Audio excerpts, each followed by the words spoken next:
কে এই প্রতীক জৈন, যার বাড়িতে এবং অফিসে ইডি হানা দিতেই ছুটে এলেন স্বয়ং মুখ্যমন্ত্রী মমতা বন্দ্যোপাধ্যায়? শুধু তাই নয়, তার অফিসে থাকা ফাইল এবং ল্যাপটপ ইডি আধিকারিকদের হাত থেকে ছিনিয়ে নিলেন তিনি। 2015 সালে প্রতীক জৈন এবং প্রশান্ত কিশোর মিলে তৈরি করেন ইন্ডিয়ান পলিটিক্যাল অ্যাকশন কমিটি, যাকে আমরা আইপ্যাক নামে জানি। এই সংস্থার কাজ হলো বিভিন্ন রাজনৈতিক কৌশল নির্ধারণ করা এবং পরামর্শ দেওয়া। আইপ্যাকের সঙ্গে তৃণমূল কংগ্রেসের সম্পর্ক অনেক পুরনো, সেই 2020 সাল থেকে।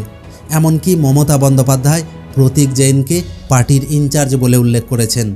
প্রতীকের আদি বাড়ি ঝাড়খণ্ডে এবং বোম্বে আইআইটি থেকে তিনি বিটেক পাস করেন। কয়লা চোরা কারবারি অনম মাঝির বয়ানে আইপ্যাক এবং প্রতীক জৈনের নাম উঠে আসে, সেই কারণেই ইডির তল্লাশি।